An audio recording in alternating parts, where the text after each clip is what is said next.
Hey everybody, today we are going to plant and grow some tomatoes. I'm super excited because, can you even call it a garden if you don't have tomatoes in it? I know you can't in the South.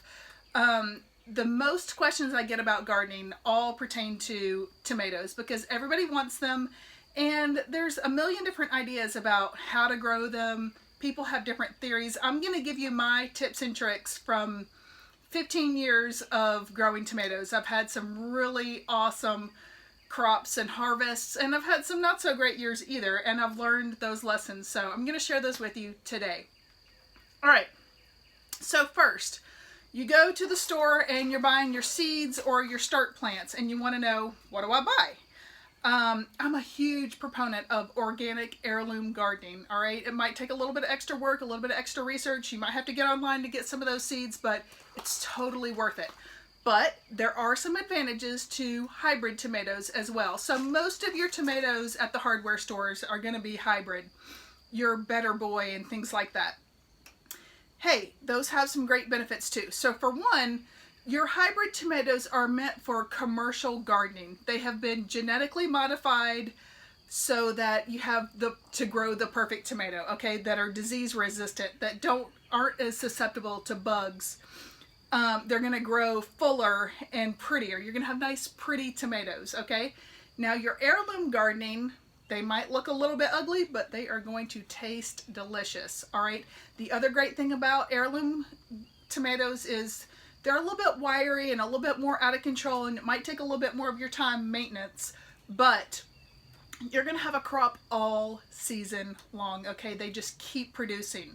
So your heirloom tomatoes also, they're heirloom for a reason, all right? That means they've been around 100 or 200 years, the same seed. And the theory is that they just keep getting better year after year because it's kind of like the original, right? So you can have a packet of heirloom tomato seeds, and literally I can show you how to take one packet of heirloom tomato seeds. You could feed your family on tomatoes for 50 years. It's crazy. So if you're prepping for the future, or if you're preparing for the end of times, heirloom is the way to go. Now, I do love my hybrids also because I'm impatient. I want some of those early girls. I put those in there, and I might start, I have hybrid and heirloom. My hybrids might come in early, great, and then come my heirloom. So I'm really start to finish all summer long with tomatoes by using both. So it's up to you, and I'll show you a couple of things along the way for both of them. Alright, I'm giving you guys an inside, behind the scenes, sneak peek look at what happens underneath my potting table here. I just want to show you a little bit how I get my seeds started. So for tomatoes, I like to go ahead and start in a container this size. Here's a little secret. They give these away for free at Lowe's. For free. All you have to do is ask. And once you find out where they keep them, you can just walk up there and take as many as you want all the time. I almost hate to give out this secret because I don't want anybody to know about it, but all the time. Free containers, planting containers of all shapes and sizes, so go take advantage of it, all right?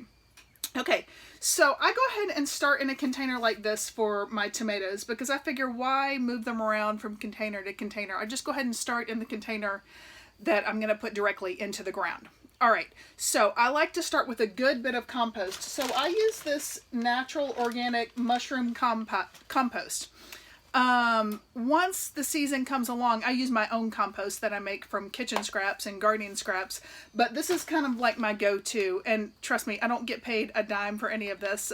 These are just things I like to use, okay?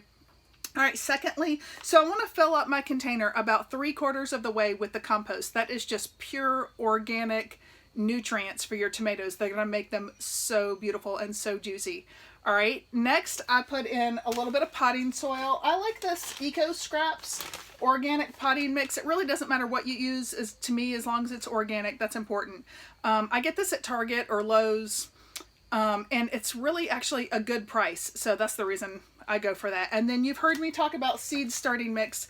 That's so important. This is, I think, burpy, but it doesn't really matter as long as you get one that's organic, that's made for seed starting. So that's my final top little layer of seed starting mix where I put, and I just kind of pat it all down before I put my seeds in. That's going to eliminate any air pockets. All right, let's get to planting. Okay, so today I'm planting some cherry tomatoes. I love ordering from Seed Savers online. I also like going to Tractor Supply for my seeds. It's really just up to you. These are cherry tomatoes, so they're a little bit smaller than probably your tomato seeds. All right, so I'm not just going to put one in each pod. I want to put 2 tomato seeds in each pod, and for a reason, because I want to double our chances of germination, right? So if one doesn't germinate, then the other one will. The other reason is, even if both of them germinate, you are going to pick the one that grows up to be the biggest and the strongest. You're going to, what you call, thin your seeds. So once you see the 2 little tomato plants pop up, you're going to pull out the one that's the shortest and the weakest and keep the strongest, so that you're guaranteed to have a nice, big, healthy tomato plant. Now I'm just putting a little bit more seed starting mix on top of my seeds, and then I'm patting them down to keep out air pockets. But you're really just going to almost barely cover, a 1/4 inch or barely covering with seed starter mix, and you are all set. We're going to put this in a sunny window or the sunny side of the greenhouse and get to water. Those of you who've watched my channel before know that I'm a big proponent of misting. So we want to take care of these little baby seeds with just the finest little bit of water. You don't want to pour water on there and let them go to never be seen before. This is just a brass fitting that I place on my hose directly just for spring and the misting season. It screws right off, but it's going to last you a little bit longer than the misting setting on those plastic handles. I'll put a link below in the comments if you're interested in purchasing one. One of the more common questions I get is, when do you plant your garden? Well, it depends on where you live. Here in North Carolina, I have made the mistake countless times of planting my garden too soon. I get all excited when my tomatoes or my plants get big like this in the greenhouse, or before I had a greenhouse in the windowsill, and I would just get those plants out there, and only to find that they die of frost, or I'm trying to get out there with sheets or some type of frost covering mechanism. And I've really learned just to be a little bit more patient. So now I plant my garden on Easter weekend. It's an exceptionally warm spring this season, so I've gotten a little bit ahead of the game. So let's hope that doesn't come back to bite me. All right, so a few things that we're going to do before we get this tomato in the ground. Now, if you're planting in pots, you still want to do this. Okay, so what we want is, I've just grabbed my scissors here, is we're going to want a deep watering system for your tomatoes. What we're really caring for is all down below the soil when it comes to tomatoes, because the roots are so important and they require so much water and strength. Now, if you just put it in the ground just like this and come all the way up to here, your tomatoes aren't going to be as strong as they possibly can. For a nice, deep, strong system, think of it like a tree as opposed to a tomato. You're going to want to plant it deep. So the first thing we're going to do is we're going to trim up almost the whole bottom third of the tomato. This is for a few reasons. This, so we can plant it deeper, so the roots can grow, and also because you want, I'm even going to take up this last one. Some people would think, oh, that's too much. It's not, trust me, because we want to get this thing in there deep. We want a nice strong root system. And the other things that tomatoes really require is a lot of air right around here. So if you're growing it indoors or in a greenhouse, make sure you have a fan or some air circulation to kind of keep this from getting any kind of fungus. All right, those clippings that I just clipped off, you can just pinch off, really. Anything that's touching the ground is just basically a highway, a disease highway. All right, bugs, diseases, water, fungus, everything climbs right up the tomato plant, and it's just going to be more susceptible to blight. So trust me when I say you want to clip all this bottom part before we get it in the ground. All right, let's go plant some tomatoes. All right, let's get this thing planted. You want to start with some nicely freshly tilled soil, nice and loose, and again, we're going to plant it deep. The deeper the better, really, when it comes to tomatoes.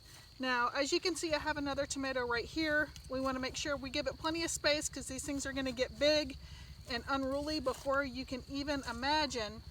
And when it does, we don't want the two tomatoes intertwined, because I did that one year. All my tomatoes were touching, one got diseased, the whole crop was gone. So we get this down in the ground and we put the loose soil around it. And we're going to plant even higher around that stem so we can get the tomato nice and deep. I'm going to push it in to get rid of any kind of air pockets.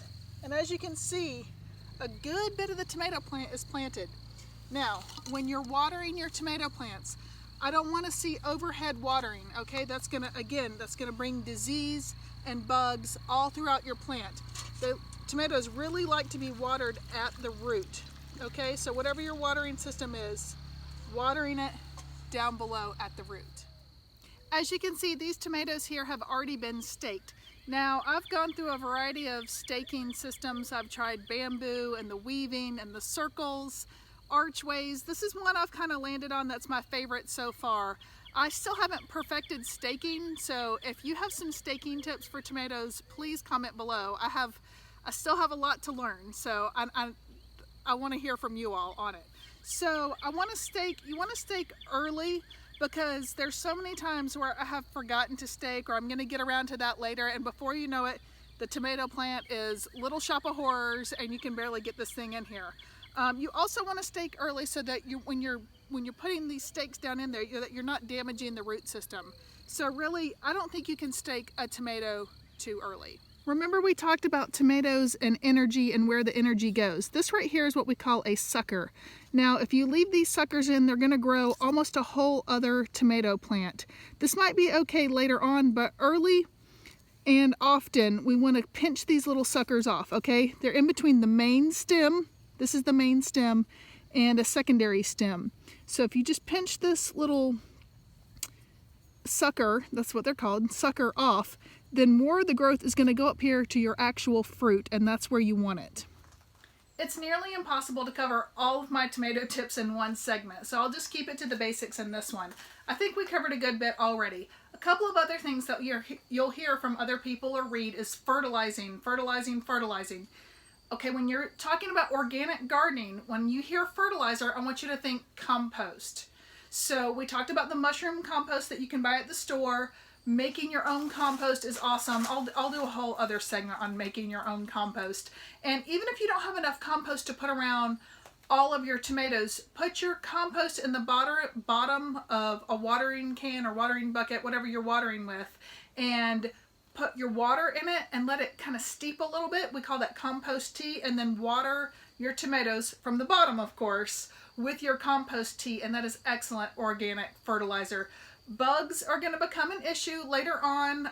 Neem oil is something that I like to use, a combination of neem oil and water. So we'll go over some more tomato tips later, but these are just the basics to get you started. And please share all of your tips with me. I love hearing about them. Thank you so much.